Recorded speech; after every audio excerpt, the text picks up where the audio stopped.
Good morning, Westgate. How we doing? Come on, let's make some noise. It's Youth Sunday. Let's make some noise. I am so excited to be here with you guys today. First, before we jump in, I'd like to say a few thank yous. First, thank you to the Westgate leadership for allowing Pulse, for allowing the student ministries to serve in this capacity. So thank you guys for allowing us. Yeah. The second thing I want to do, as always, is I want to thank our youth leadership. I think we even have a picture of them. Yeah, there they are. Yeah, Guys, they put so much effort into loving these kids. They really spend time with them. They love them so much. Miss Teresa, Tracy, Lucy, Heath, Mr. David, Travis, and Rachel. It is such a blessing to be a part of that team. So, today is the last day of our series, All Three Sides. We've been looking at the family's perspective through the eyes of the father, a father's perspective, then a mother's perspective, and now this week, a child's perspective. And so, with me being a pastor's kid, I wanted to give you some insight into what it's like to be a pastor's kid. So, just to paint you a little picture, we all wake up every morning at the same time, laughing and smiling. We all go downstairs, hold hands, and sing Kumbaya. We only watch PG-rated movies. We only talk about spiritual and highly intellectual things. We never get on each other's nerves. And if any one of us says anything wrong, Dad grabs a large Bible and he smites us with it. But, that's the only thing he does throughout the week because pastors only work on Sundays.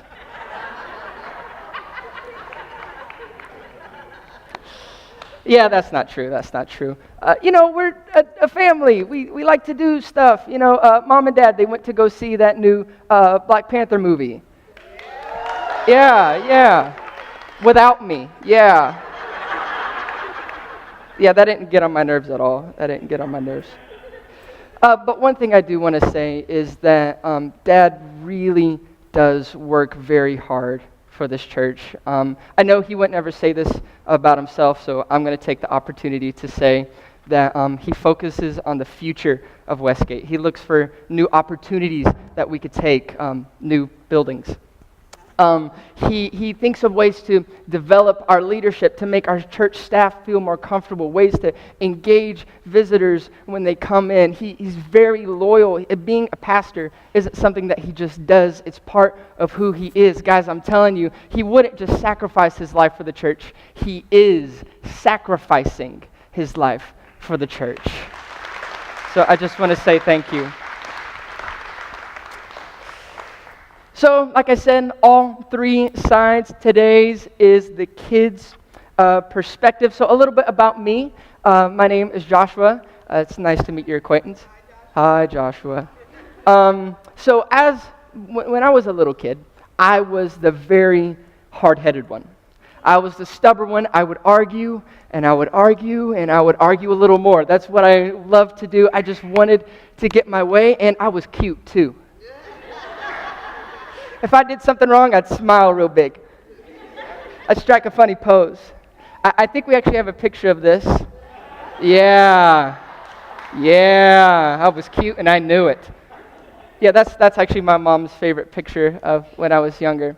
But there was still obedience in the house. It was still required. And you could say, Joshua, how is obedience required with a face like that? But it's because there was a vision for training that came out of the scripture. And so what I want to do today is I want to equip you and your family. I want to give you some tools to help you in your family dynamic. Today I want to look at some of the roots of what drives a family's activities. And then most importantly, I want to add value to you.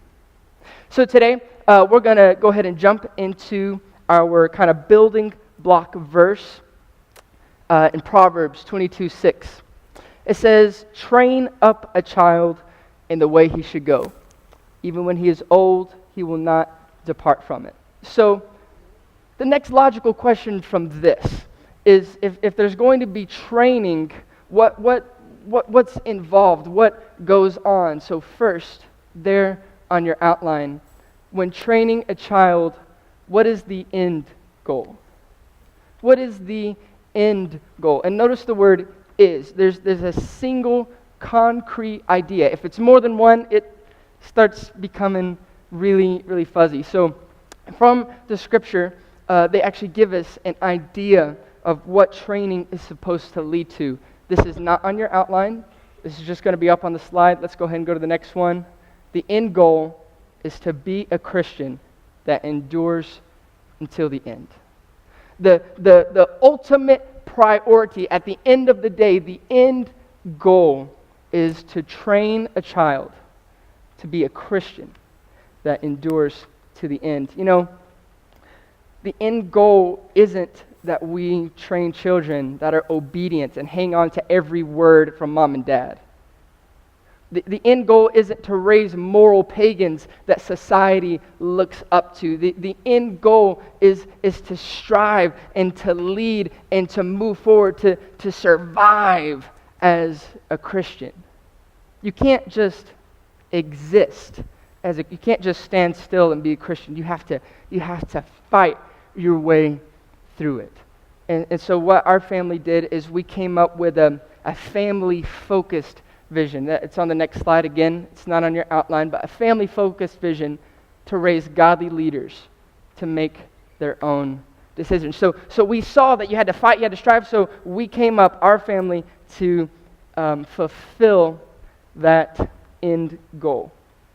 So that is the end goal. Second there on your outline.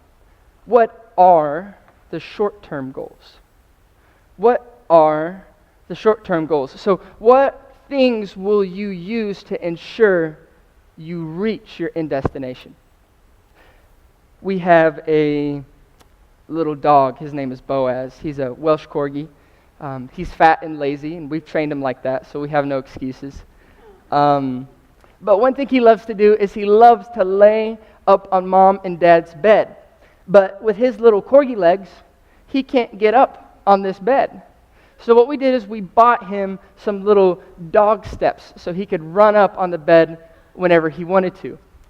And I know it's with a dog, but it's some short steps you can use to reach your end goal. So what are some major short-term goals that we see in the scripture? We never want to make these things up. Hello. Well, at least you can see me better. That's good. Here, look at me. So what are some short-term goals we see from the scripture? The two that we see are obedience and submission. These are two main ideas. You can go ahead and put up the next slide.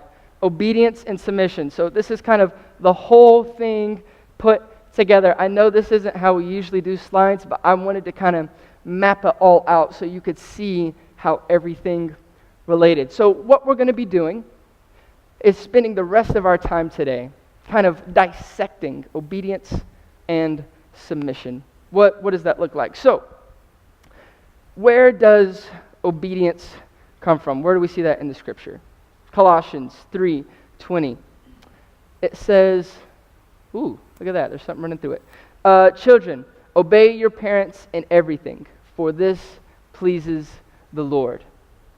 So we have a clear directive that the children are to obey the parents. So what I want to do is kind of break it down into different sections, see how Scripture tells us to how best to implement obedience.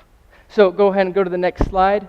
Obedience can be broken down into this: preparing, understanding, loving, and consistency.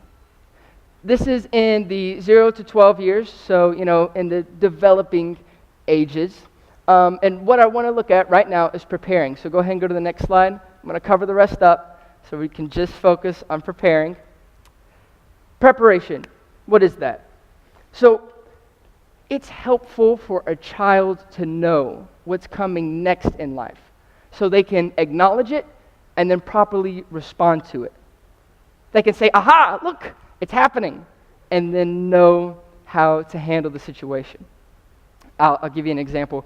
When Luke and I, my brother, when we were just little guys, Mom and Dad prepared us when it came to listening.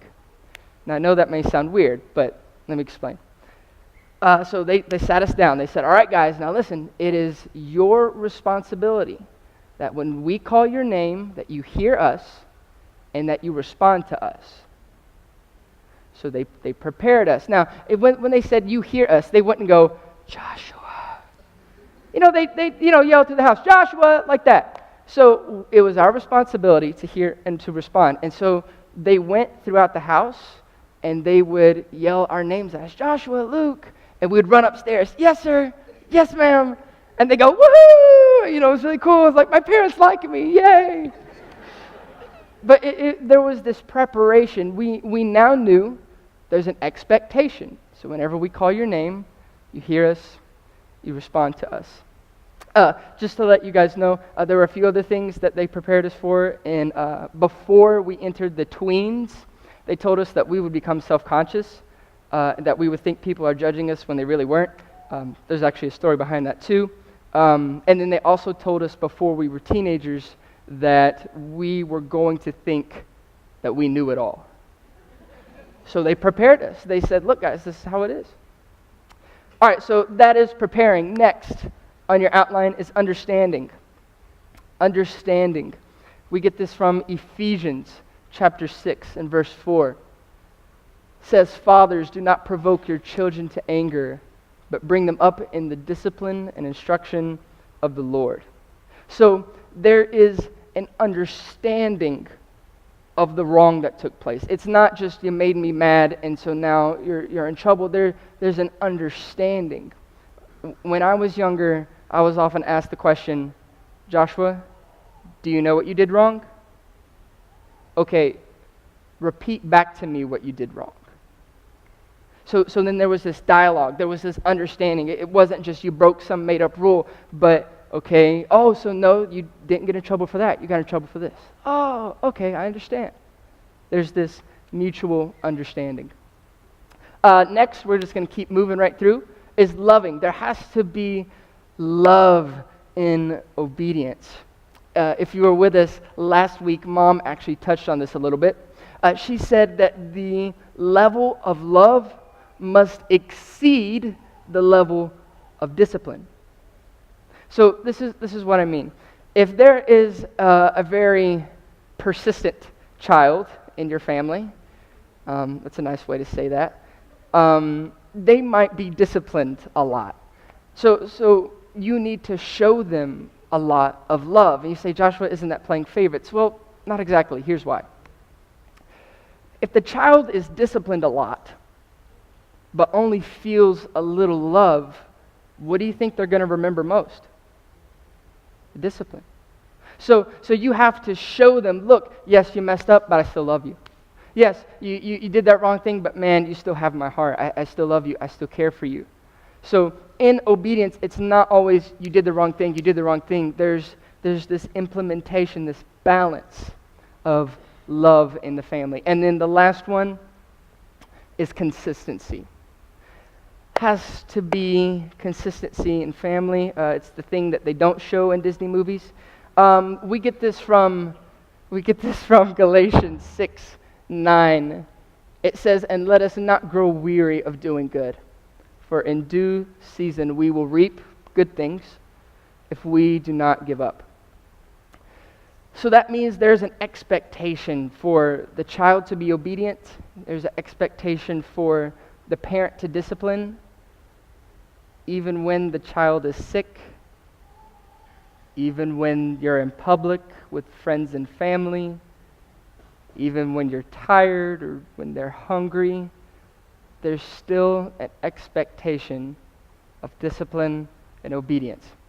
But see, the cool thing about consistency is that it's not just discipline and obedience, it's also about all the other ones. It's about love too. So there's this consistent loving, there's this consistent discipline. You know, okay, my parents, they prepared me, they understand this is constant dialogue, they love me, and they're consistent in all of those things, and it builds this feeling of safety and security in the home. It starts developing a home culture.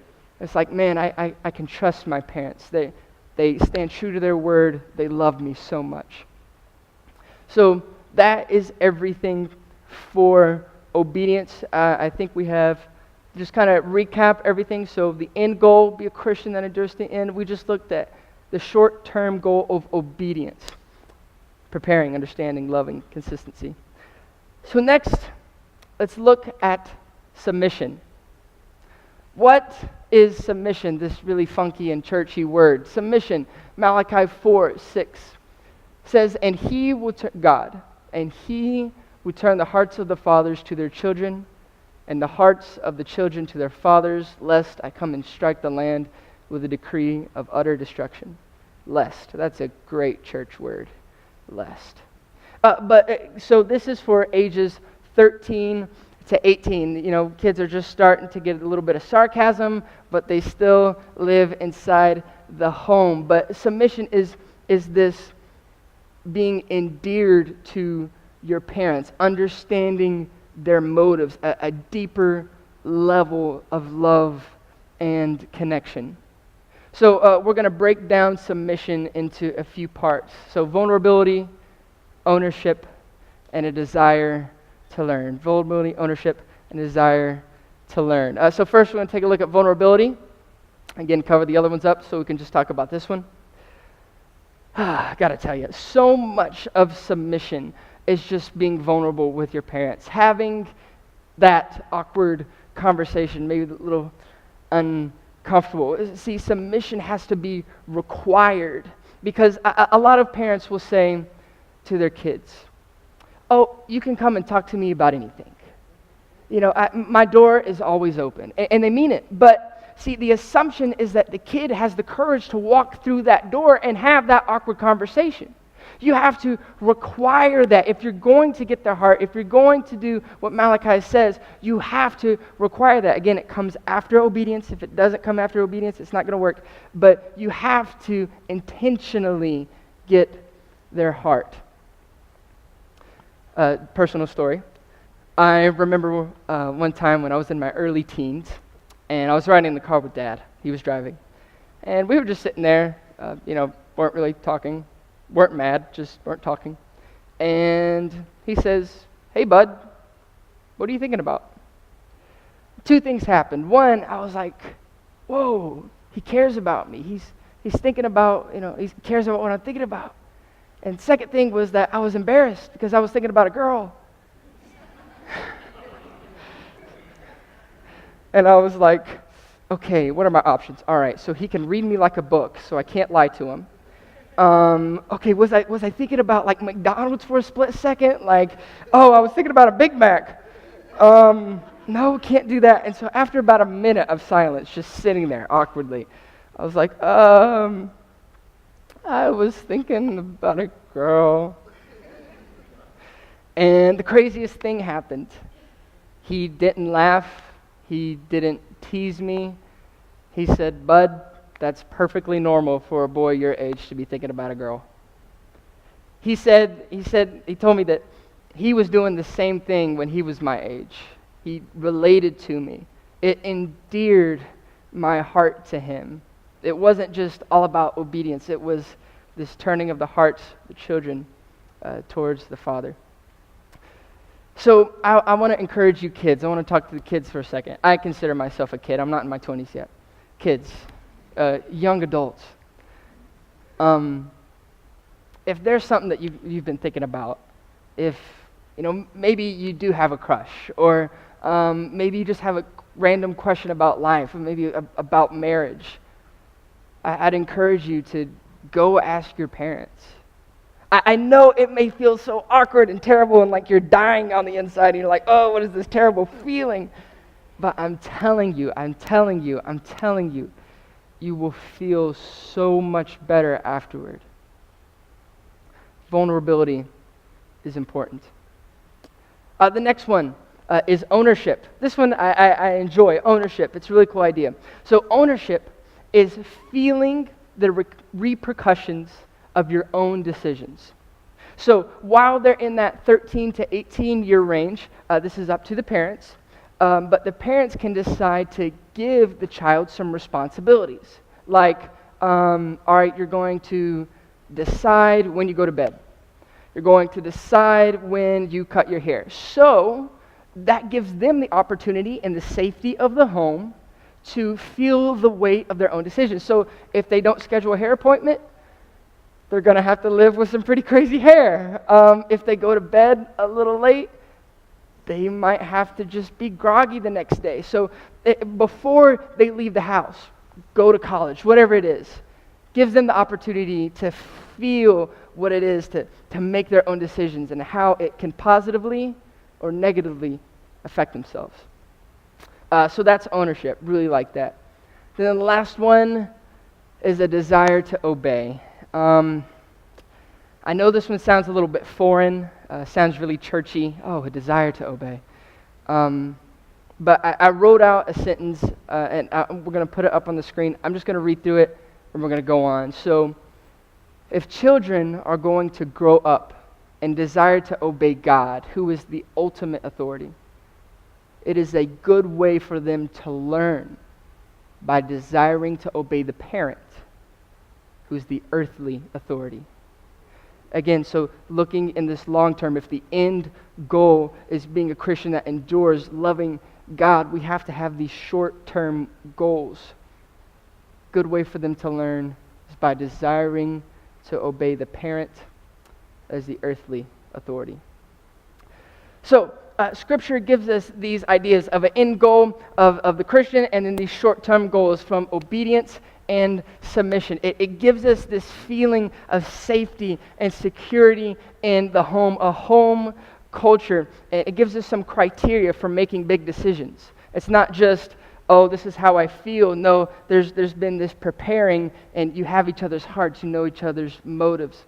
So what I told you earlier is that I want to equip you with some tools to help you in your own family dynamic. So what are some practical tools that you can use in your family? So the first one there on your outline, if we could skip 2 slides, I think. The first one there on your outline is to look to Scripture.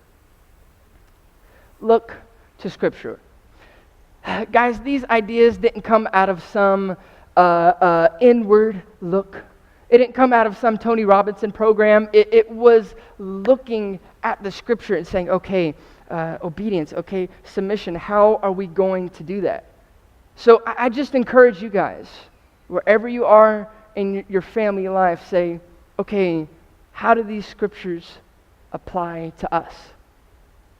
And that leads to the next point. Next thing you can do is develop a vision. Now, I know that is a loaded statement. You want me to develop a vision? Yes. What this does, again, it provides a culture, but what you're able to do is take stock of where you are, okay? I have some older kids. How can I start to implement obedience and submission? I have a little bit younger kids. Maybe you're expecting. Maybe one day you want to have kids. So right now, wherever you are, just develop a vision. If you were with us the first week, Dad said he wishes he would have worded his a little bit differently. So it's not going to be perfect. It doesn't have to be perfect. It just has to be something based out of the Scripture.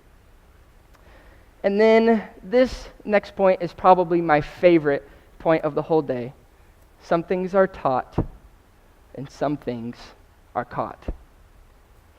You know, you may have heard a teaching like this from Dad if you've been with us for some time. I grew up hearing this teaching, but I got to tell you guys, it's a little weird for me to condense my whole family life down into a few points.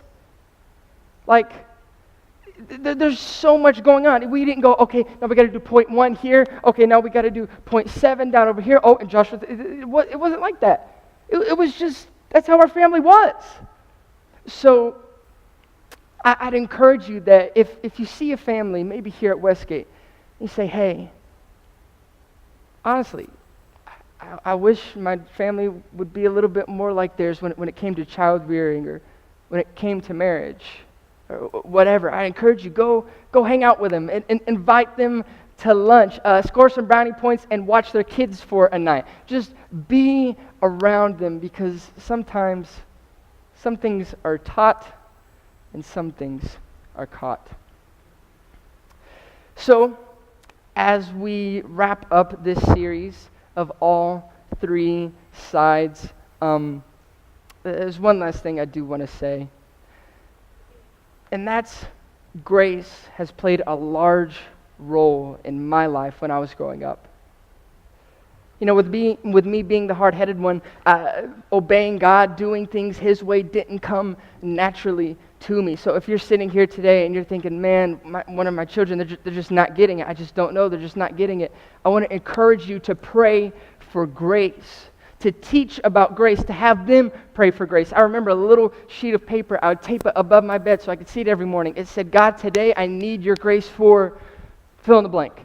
It would change several times. God, today I need your grace for patience. God, today I need your grace to not argue. So when you do these things, the main point is to get Jesus into their hearts. The best thing for you and for your child is that Jesus would be the agent of change in their lives. Don't be weary in doing what is good. Point them to the ultimate winner, to the person who can really change their heart. Dad would tell me, Joshua, I can spank you, but I can't touch your heart. Grace is the ultimate game changer. Pray for grace. Have them pray for grace. So as we close out today, I'm going to pray for grace, because Jesus is the real agent for change. And that is family from a kid's perspective.